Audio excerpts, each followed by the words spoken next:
Thank you all for attending this evening.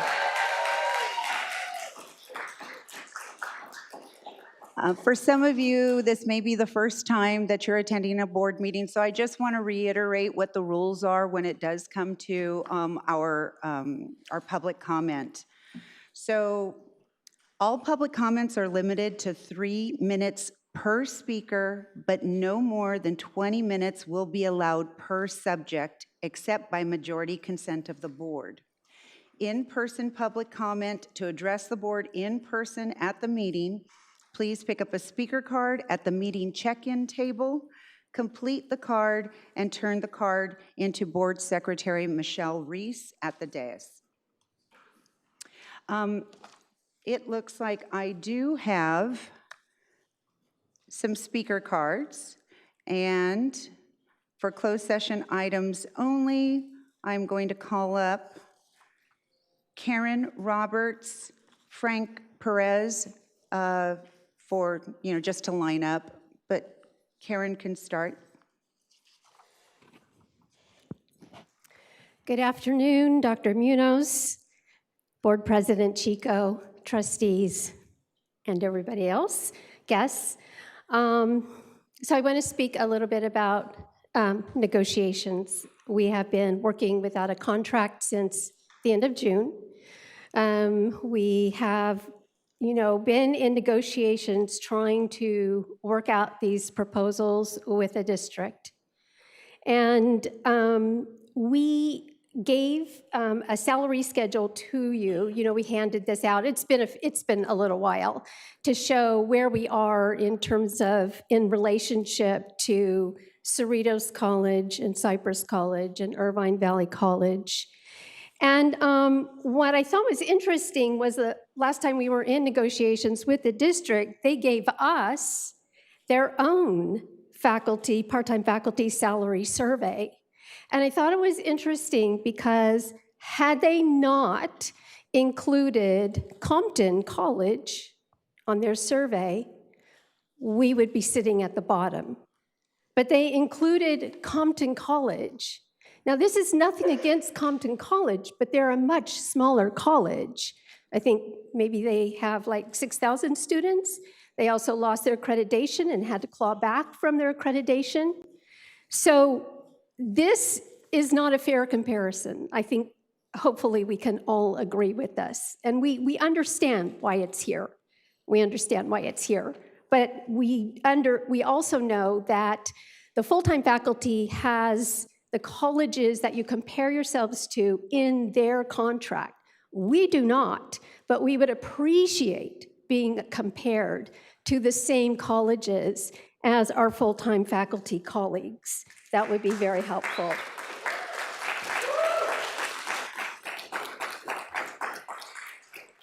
The second thing I want to say is it is not our fault that AFT settled and signed a Me Too clause. That is not our fault. That is not our problem.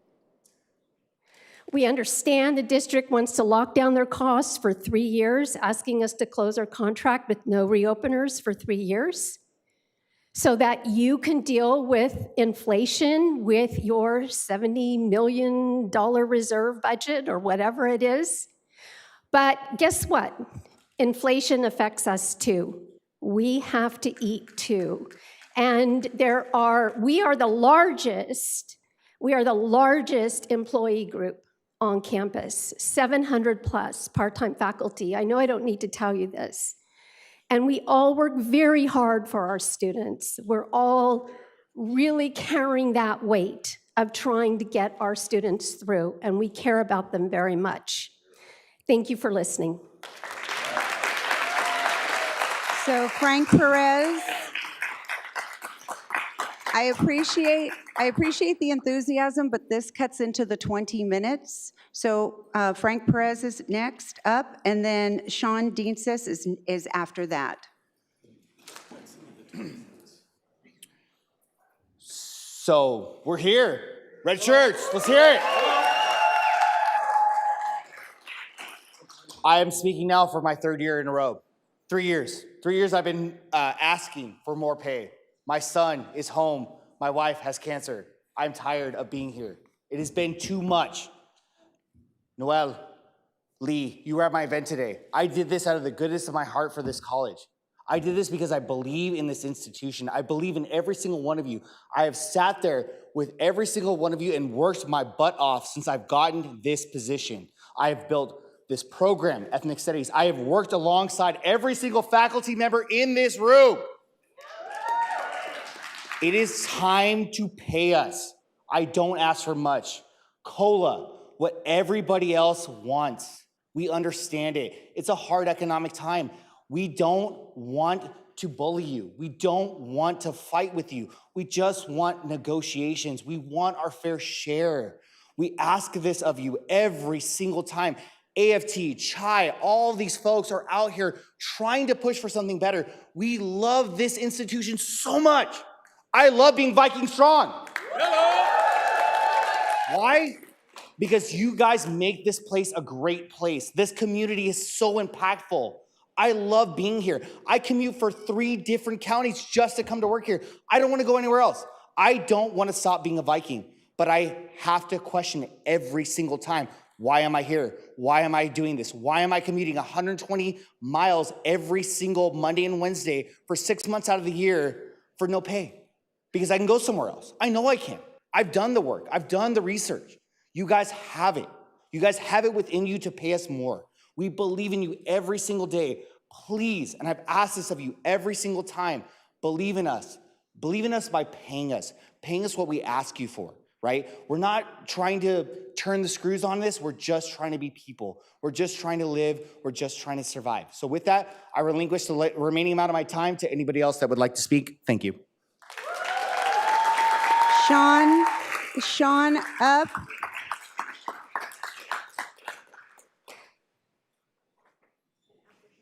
Greetings, board members and President Munoz. I can bear witness to Frank there, first-year faculty member running a center on campus, pretty unprecedented. Can't think of that ever happening before in my time here.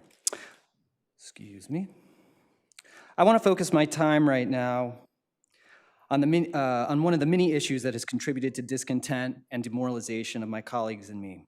Stipends for department heads for their work beyond the baseline 45 hours of contract time. I've never been a DH, but I know something about this issue having sat at the negotiation table last year. Our DH stipends have not increased since 2014. Yes, you heard that correctly.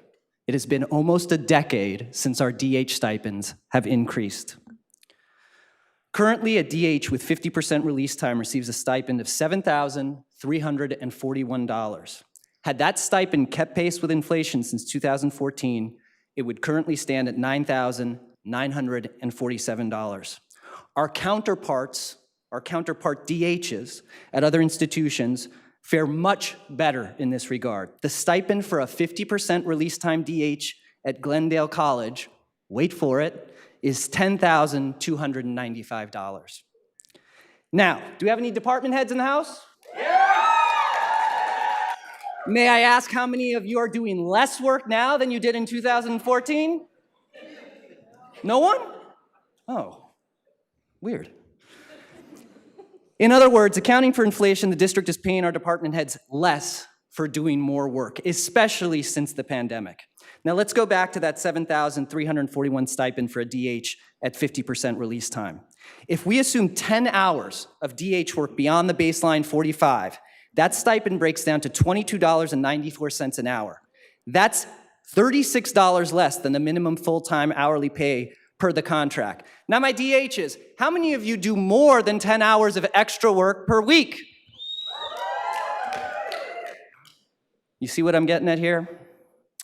Our DHs are the college's first line of support when it comes to scheduling, personnel issues, student and faculty complaints. In fact, you don't see a lot of problems that go on at our campus because the DHs handle them before they ever come to you.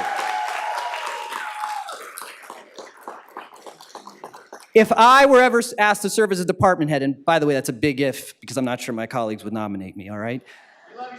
I would be hard-pressed to say yes, given the lack of consideration the district has shown the department heads. This place does not run without dedicated, committed DHs.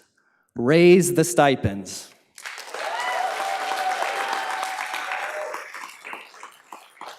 Julia Ramirez is next, and after her, Ed Gomez.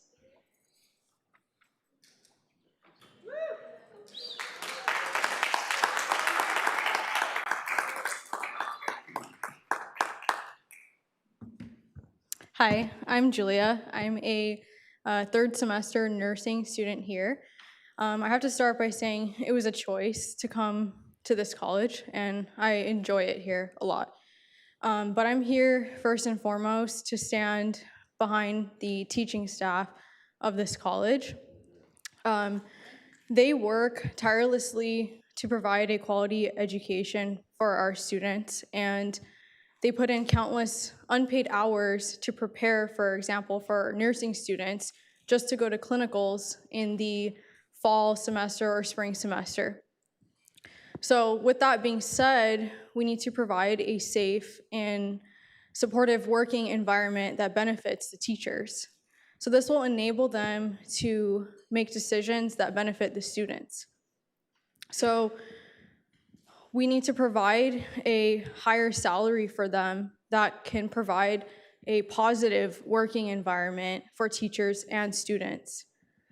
So let's stand behind our teachers and support them for all the work that they do. Thank you.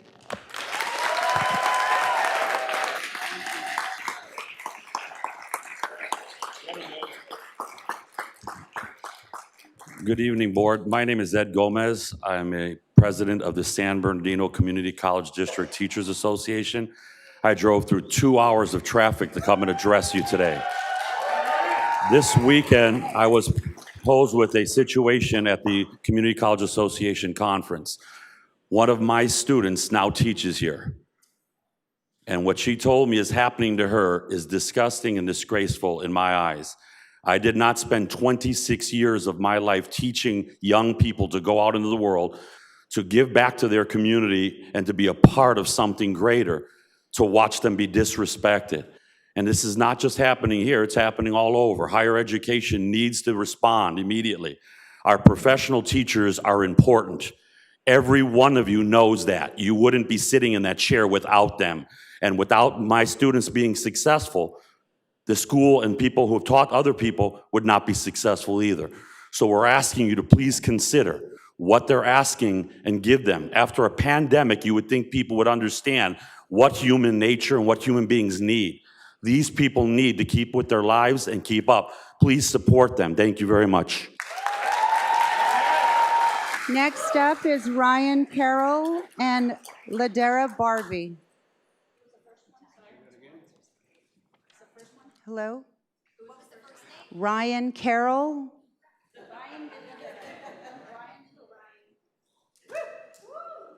And Ladera Barbie after that.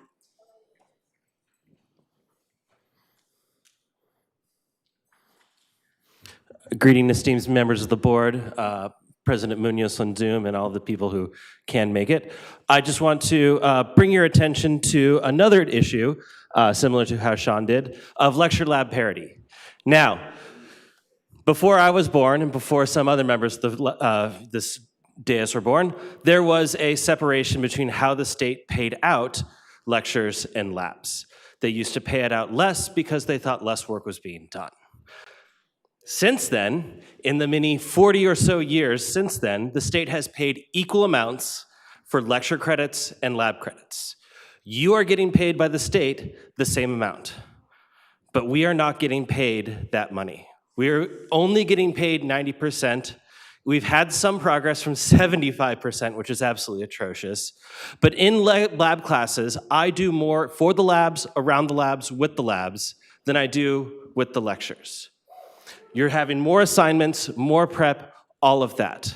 So you need to make sure in this bargaining that the money that you get for us actually gets to us, your teachers. You are being given money by the state to pay the teachers, and you are not doing that. Thank you for your time.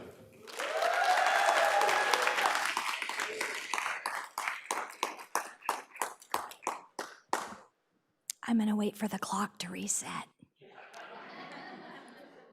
Thank you so much. Hello, my name is Ladera Barbie, and I am a proud full-time faculty member since 2000. Yeah. Thank you. I emailed each of you on Monday, and I really appreciate those of you who got back to me. I want to elaborate a little bit more on the points in my email, and I'll start with I'll speak to only 2 of them, but I'll start with the department head stipend. I've been a department head for 12 semesters, and as spoken earlier, definitely prevent many issues from moving forward multiple levels from the work that we do. But the piece I want to talk about is, am I of value to you? Because I'm not feeling as valuable right now. As a faculty member, I appreciate the raises I've gotten in the past, but those same years you valued me as a teacher, you didn't value me as a department head. And I recognize not many of you were on the board years ago, during prior raises, but to give the faculty a raise and not give the department head a raise is kind of sending a message that I'm feeling. So I'd like to share that. Thank you. The other piece I'd like to speak to is COLA. I was budget advisory co-chair for 3 years with Anne Marie Gable. And every month I met with Anne Marie, as Chip knows, meets with the budget advisory faculty co-chair. Thank you, union, for having us as a representative. And we go over that budget in detail, every page, every item. And so between that and being math faculty, I feel I have a pretty understanding of how all of this works. COLA is a flat increase on the and I know you do too, but I'd like to say it, please give me this opportunity. COLA is a flat increase on an existing budget. This budget, part of which goes to faculty salaries, part of which goes to various programs, part of which goes to facilities, and each bucket got the exact same increase that was provided by COLA. I understand some areas are in more need and you want to borrow a little bit of money from some areas to pay others when you see that increase.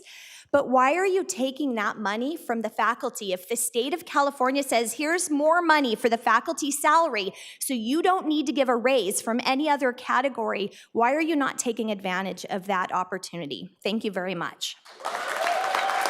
Board Secretary Reese. Board Secretary Reese. Board Secretary Reese. How are we on time? Board Secretary Reese. I'm sorry. Can you That's repeat? okay. How are The we clock on time? delays. That's why I'm hitting it, but Oh, it's no. very delayed. Sorry, everybody. No. I was just wondering how much time we have left. And thank you so much for juggling all of this. It's a okay. lot. I'm showing, I started my overall clock at 21 minutes, and I'm showing 5 minutes left. Okay, great. I just wanted to get an idea. Next, we have Vanessa Crispin Peralti, it looks like. Peralta. And John Hari after. No, I just want to make sure that time wasn't taken away. No, it's up there. Yeah, we're good. Hi, everybody. You've seen me here before. My name is Vanessa Crispin Peralta. I was here not long ago shouting out my ethnic studies faculty for all of the amazing work that they did, and you heard Frank talk about that work. I'm here as a brand new department head, and I took this job reluctantly, to say the least, knowing the amount of work, knowing the compensation would not be what I wanted it to be, but I took this job because it was important, and I took this job because I love this institution, I love our students, and I love our faculty, and I wanted to support them any way that I could. Now that I'm in the job, holy cow, I had no idea. I had no idea the numbers of nights I would be up till midnight sending emails. I had no idea the numbers of literal fires I would have to deal with. Okay, maybe just one, but still, that was a lot. I know that it's a lot to think about all the different ways that money gets split up. And I know that FA has a decision to make when a pot of money is presented. They can decide how to distribute that. But when that decision is made to give a raise to one group and ask another to either take out of that pot or give up, you're dividing. DHs are faculty, right? So if we get DH raises, if we get a faculty raise, and then we take the DH raise out of that, that means everybody else gets less, and then we give the DHs a little bit more, we're still at the same level. We're still at the same proportion, right? So it's not really a raise to the DHs. So I'm asking that we think about this stipend increase independently from any other increase for faculty, because it recognizes the significant amount of work that we are doing above and beyond every single day. And my DHs out here, I heard you before. I appreciate every one of you, and I appreciate all of our faculty as well who support us. We can't do it without them, and vice versa. And one more thing, I'm so sorry, I have to take this last 50 seconds here. My part-time faculty members, we see you, we value you, you are important, and we are here to fight with you too.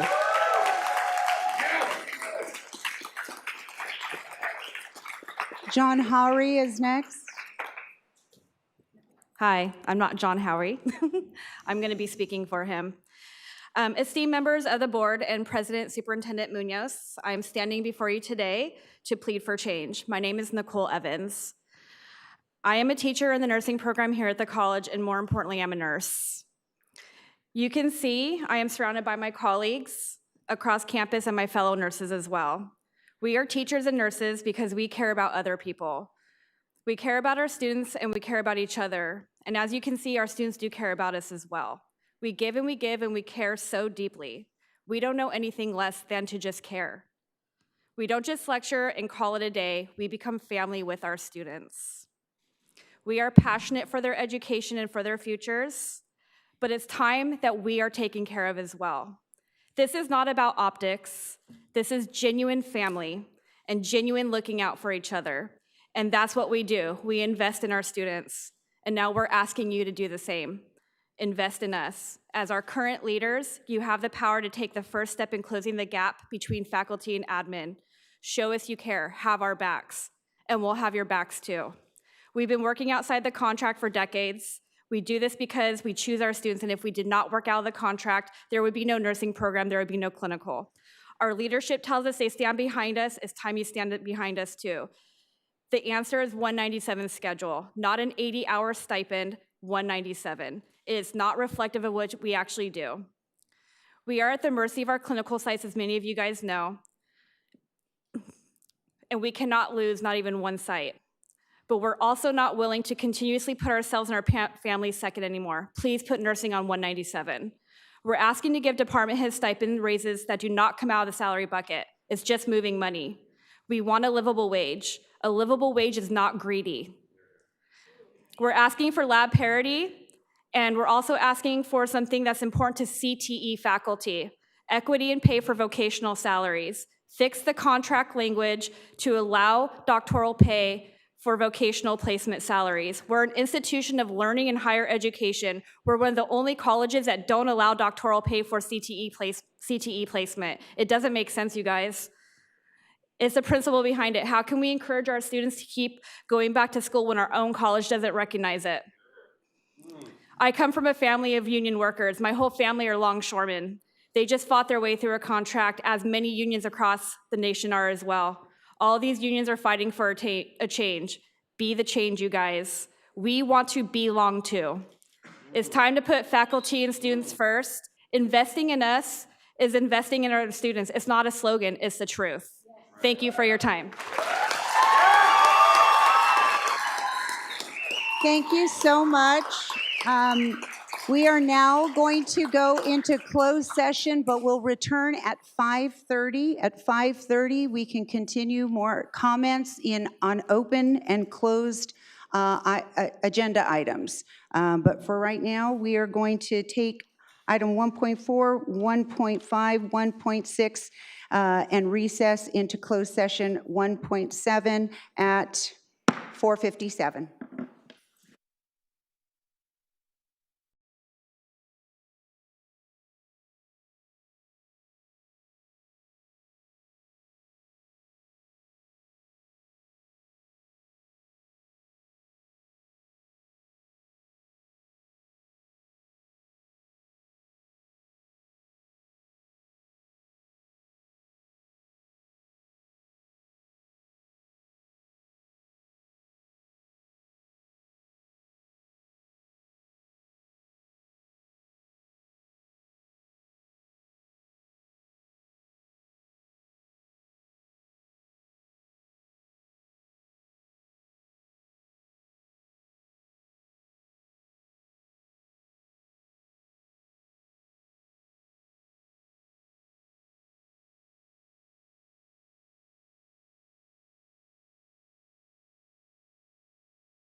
We are reconvening open session at 5:36.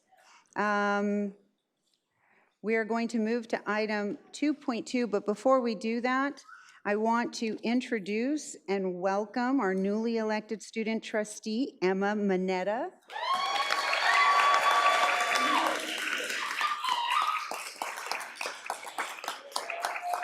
And we'll get to learn more about Emma. She's going to provide her remarks during her report. And we move on to item 2.2, the Pledge of Allegiance, and I'd like to ask Emma to deliver the Pledge of Allegiance. Yes, if you all could please rise and place your right hand over your heart and repeat with me.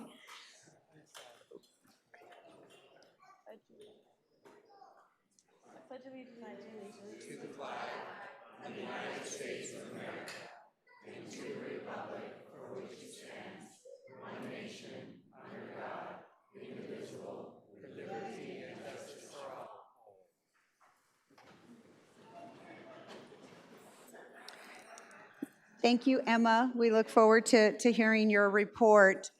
I know there's a lot of people in here, but if we could try to keep the talking to a minimum just so we can move through the agenda. We're going to move to item 2.3, the land acknowledgement. Long Beach City College acknowledges our presence on the traditional ancestral land of the Gabrielino Tongva peoples. The land remains unceded territory. We acknowledge the painful history of genocide and forced removal from this territory. Long Beach City College honors and respects the Gabrielino Tongva ancestors and their connection to this land. Item 2.4, roll call. Board Secretary Reese, please call roll. Virginia Baxter. Here. Herlinda Chico. Present. Vivian Malaulu. Here. Uduakjo Intak. Here. Sunny Zia. Here. And student trustee Manetta. Here. Thank you. 2.5 is a report on closed session items. We do not have a report out on closed session items. 2.6 is the public comments on agenda items. A total of 3 minutes will be allotted to each speaker with a maximum of 20 minutes. I want to remind everyone that the 20 minutes on one subject, which was 15.1, has already been, or 1.15.1, 1.5. 1.5, that has already been expired and used, the 20 minutes, but there are public comments for items that are not 1.5. So I'm going to call Jeff Wheeler to the podium. Thank you, Jeff.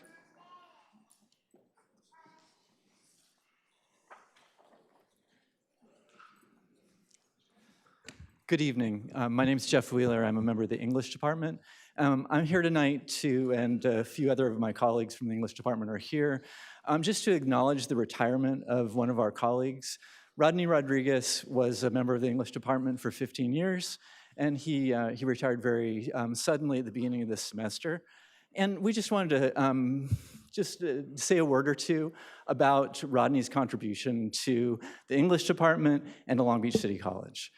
Rodney served as the department head of English for almost half the time that he was here. He was hired initially as one of the first instructional specialists for the Writing and Reading Success Center.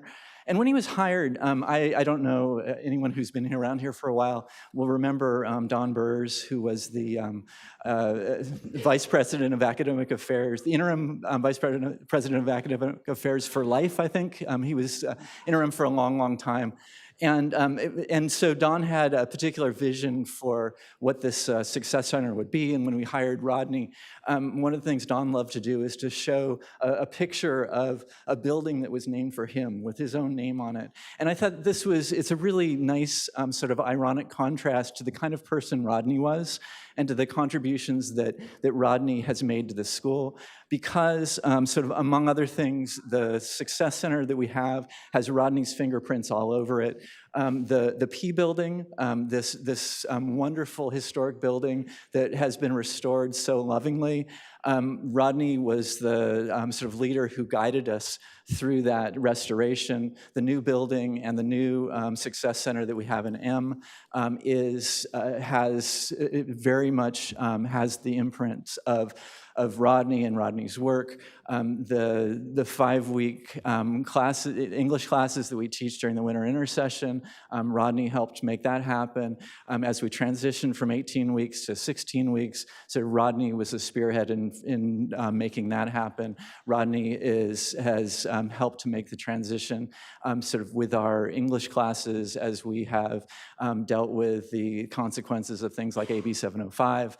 Lots and lots of things that are going on in the English department all over campus are happening the way they're happening smoothly because of the work of our colleague, Rodney Rodriguez. We didn't have a chance to acknowledge him as his retirement was coming up, so thank you for giving us a chance to just recognize Rodney and the great work that he's done over the years here at Long Beach City College. That's wonderful. Thank you.